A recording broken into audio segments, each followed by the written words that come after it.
کن کن چیزوں سے توبہ کرنا واجب ہے؟ اس کا مختصر جواب دو لفظوں میں ہے، تمام کبائر اور صغائر سے توبہ کرنا واجب ہے۔ وہ تمام گناہ جو کبیرہ بھی ہیں اور صغیرہ، سب سے توبہ کرنا واجب ہے۔ اب آپ نے گناہ کبیرہ اور گناہ صغیرہ کا نام تو سن رکھا ہے، اصطلاح بھی۔ اب پہلے کبائر کو لیتے ہیں، بڑے گناہ کیا ہیں؟ حدیث مبارکہ کی روشنی میں بعضوں نے کہا کہ 7 گناہ گنے کہ 7 گناہ گناہ کبیرہ میں آتے ہیں، بعضوں نے کہا کہ نہیں 9 گناہ کبیرہ ہیں، بعضوں نے کہا 11 ہیں، بعضوں نے کہا 17 ہیں گناہ کبیرہ۔ حضرت عبداللہ ابن عباس رضی اللہ تعالیٰ عنہ کے پاس قول پہنچا حضرت ابن عمر کا کہ انہوں نے گن کے بتایا یہ 7 گناہ گناہ کبیرہ ہیں۔ انہوں نے کہا کہ نہیں، گناہ کبیرہ تو 70 ہیں، گناہ کبیرہ تو 70 ہیں، خالی 7 کہاں سے ہو گئے؟ یہ عبداللہ ابن عباس رضی اللہ تعالیٰ عنہ نے فرمایا۔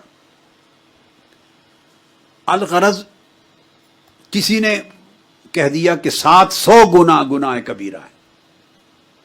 اب اس کا سبب بیان ہوا کہ وہ گناہ کبیرہ عدد اتنا کیوں ہے؟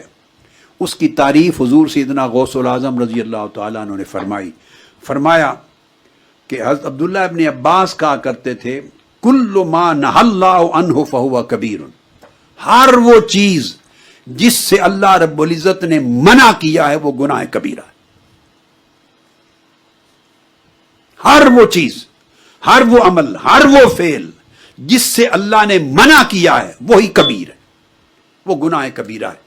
اس لیے کہ اللہ منع کرے اور مومن اس کو صغیر سمجھے، چھوٹا گناہ سمجھے، تو گویا اس طرح اللہ کے امر اور نہی کی اہانت ہو گئی۔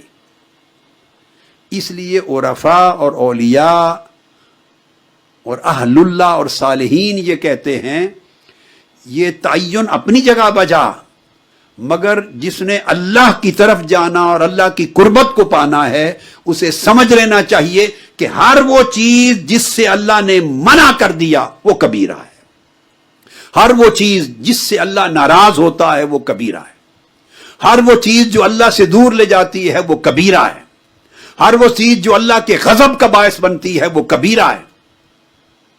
اس لیے اس کی تعریف کی گئی، وہ تعریف ان تمام امور پر حاوی آ جائے گی، یعنی اس کا احاطہ کر لے گی۔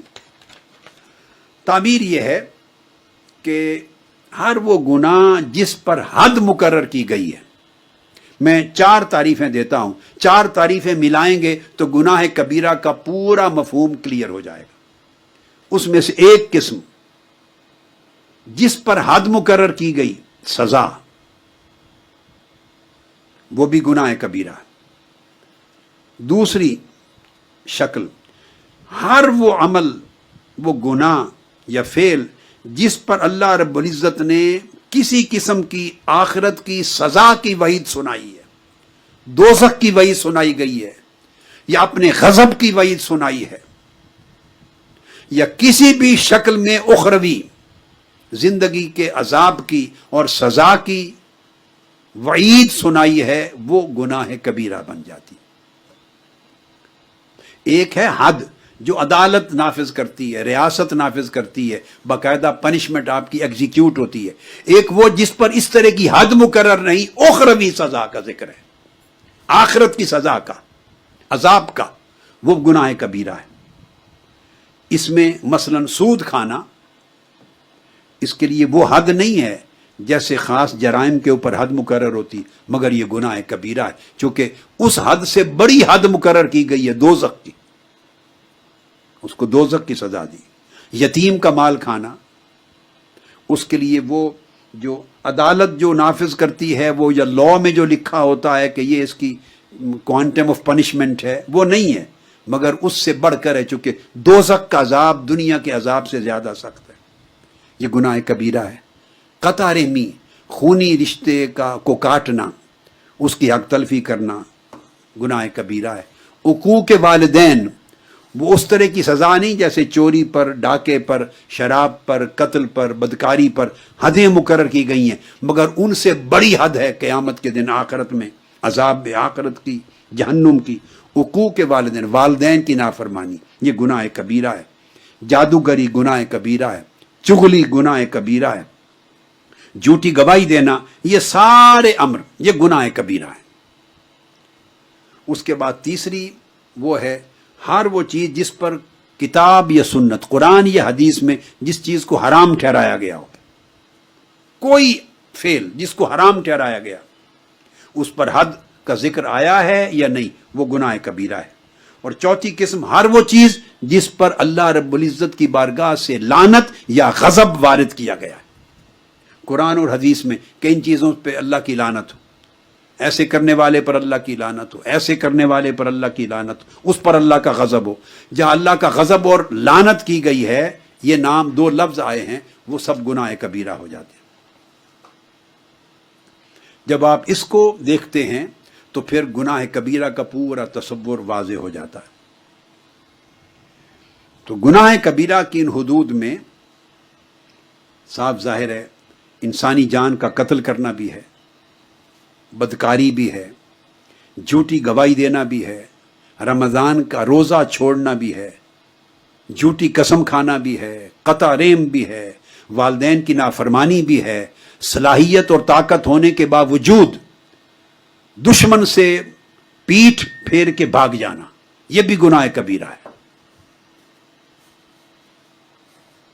یتیم کا مال کھانا, خیانت کرنا, بددیانتی کرنا, ناپ تول میں کمی بیشی کرنا, نماز کا ترک کرنا بھی گناہ کبیرہ ہے. حتیٰ کہ نماز کو لیٹ کر دینا بھی گناہ کبیرہ ہے. سچائی کو چھپانا گناہ کبیرہ ہے. رشوت لینا گناہ کبیرہ ہے. حتیٰ کہ زکوٰۃ نہ ادا کرنا گناہ کبیرہ ہے. حتیٰ کہ نیکی کا حکم دینا اور برائی سے روکنا, یہ جو حکم ہے اس کو بجا نہ لانا بھی گناہ کبیرہ ہے. یہ بندے کے فرائض میں سے ہے. اس طرح جھگڑا کرنا گناہ کبیرہ سے ہے. اللہ کی رحمت سے مایوس ہونا گناہ کبیرہ سے ہے. اللہ کی تدبیر اور اس کی گرفت سے بے نیاز ہو جانا, بے فکر ہو جانا, اللہ کی گرفت اور مواخذے کو ہلکا سمجھنا اور گناہ سے بے خوف ہو جانا, یہ سب گناہ کبیرہ ہیں. خنزیر اور مردار سمیت سب حرام چیزوں کو کھانا گناہ کبیرہ ہے. بدکاری گناہ کبیرہ ہے. سونے چاندی کے برتنوں کو استعمال کرنا, کھانا پینا ان میں, یہ گناہ کبیرہ ہے. سونے کی انگوٹھیاں مردوں کے لیے استعمال کرنا گناہ کبیرہ ہے. ریشمی لباس پہننا گناہ کبیرہ ہے. کسی کا مال اور حق تلف کر دینا گناہ کبیرہ ہے. اس طرح احادیث مبارکہ کی روشنی میں ایک تفصیلی فہرست مقرر کی گئی ہے. جب آدمی ان کو دیکھتا ہے تو یہ عدد صرف 7 تک نہیں رہتا. کسی ایک حدیث پاک میں آقا علیہ السلام نے 7 کا بیان کر دیا, اس کا مطلب یہ نہیں کہ حصر ہو گیا کہ 7 سے زیادہ گناہ کبیرہ نہیں. ابھی میں نے آپ کے سامنے 25 گن دی ہے اس وقت, اور یہ سب احادیث نبوی سے اور آیات قرآنیہ سے ثابت. اسی طرح حضرت امام ابو طالب المکی بیان فرماتے ہیں قوت القلوب میں, اور یہی بات غنیت الطالبین میں حضور سیدنا غوث العظم رضی اللہ تعالیٰ عنہ نے بھی بیان فرمائی. آپ نے فرمایا کہ ہر وہ چیز جس پر اللہ نے دوزخ کی آگ کا ذکر کیا وہ گناہ کبیرہ ہے, اور ہر وہ چیز جس پر دنیا کی سزا کا ذکر کیا وہ گناہ کبیرہ ہے. جس پر میں نے آگے الگ بیان کر دی 4 چیزیں, اور جس پر لعنت اللہ نے بھیج دی وہ بھی گناہ کبیرہ ہے. جس کی حرمت کا ذکر آ گیا وہ بھی گناہ کبیرہ ہے. آپ ارشاد فرماتے ہیں حضور سیدنا غوث العظم رضی اللہ تعالیٰ عنہ غنیت الطالبین میں, اور یہ امام ابو طالب المکی نے بھی اس کو بیان کیا, 17 چیزیں ہیں گناہ کبیرہ کی خاص سر فہرست. اور وہ 17 چیزیں دراصل وہ اقسام ہیں 17, اور ان 17 کیٹیگریز ہیں. ان کی تفصیل میں جائیں تو عدد بڑھ جاتا ہے گناہ کبیرہ. ان سب کبیرہ گناہوں سے توبہ واجب ہے. فرماتے ہیں کہ 17 چیزوں میں 4 چیزیں ایسی ہیں جن کا تعلق دل سے ہے, وہ دل کے گناہ ہیں. ان میں شرک بھی ہے, ان میں اللہ کی معصیت و نافرمانی پر اصرار کرنا بھی ہے, اس میں اللہ کی رحمت سے مایوس ہونا بھی ہے, اور اس میں اللہ کے عذاب اور گرفت سے ایسے بے فکر ہو جانا, اس کو ہلکا سمجھنا بھی. یہ 4 چیزیں فرماتی ہیں یہ دل کے گناہ کبیرہ ہیں. 4 زبان کے گناہ کبیرہ ہیں.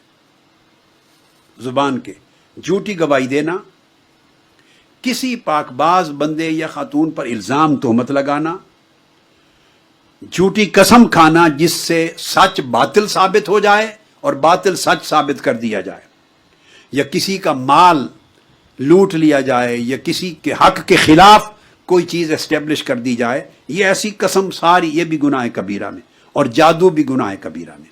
تو 4 زبان سے ہیں جو آدمی زبان کو استعمال کر کے فعل کرتا ہے۔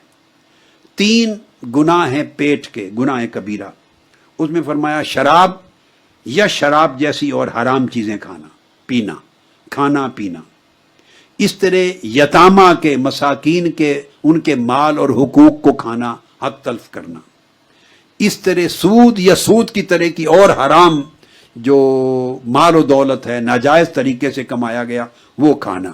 یہ 3 کیٹیگریز ہیں پیٹ کے گناہ کبیرہ کے۔ اب 4 کیٹیگریز جو دل کے گناہ کبیرہ، مثلا گناہ کے اوپر اللہ کی نافرمانی پر اصرار کرنا، تو وہ ایک گناہ نہ ہوا نا، تو وہ کسی قسم کی نافرمانی کا اصرار کرنا، وہ پھر پورا ایک سبجیکٹ ہو گیا۔ جب اللہ کی رحمت سے مایوس ہونا وہ کسی بھی معاملے میں ہو گیا، اللہ کے عذاب کو ہلکا سمجھنا، کسی بھی امر پر اللہ کی گرفت اور عذاب ہے، تو گویا ایک پورا سبجیکٹ آ گیا 4 عنوانات کے تحت۔ اس طرح 4 عنوانات کے تحت زبان کے گناہ کبیرہ آ گئے، اس طرح پیٹ کے گناہ کبیرہ آ گئے، پھر اس کے بعد انسانی اعضاء میں بدکاری کرنا اور اس کی اقسام گناہ کبیرہ، ہاتھوں سے ہونے والے گناہ کبیرہ، اس میں قتل بھی ہے، چوری ہے، ڈاکہ زنی ہے، سب آ جاتے ہیں۔ اور ایک ہے میدان جنگ میں حق کے لیے بندہ کھڑا ہے، لڑ رہا ہے، طاقت اور صلاحیت بھی ہے، ناجائز بغیر عذر کے بزدلی سے بھاگ جائے، یہ بھی گناہ کبیرہ ہے۔ اور ایک پورے جسم کی ہے، وہ نافرمانی والدین کی ہے، اور اس کی قسم کے ساتھ پھر اوروں کی نافرمانی بعد ازاں اس کے ضمن میں شامل ہو جاتی۔ یہ اقسام بیان کی گئی ہیں جن سے گناہ کبیرہ کی مختلف شکلیں جنم لیتی۔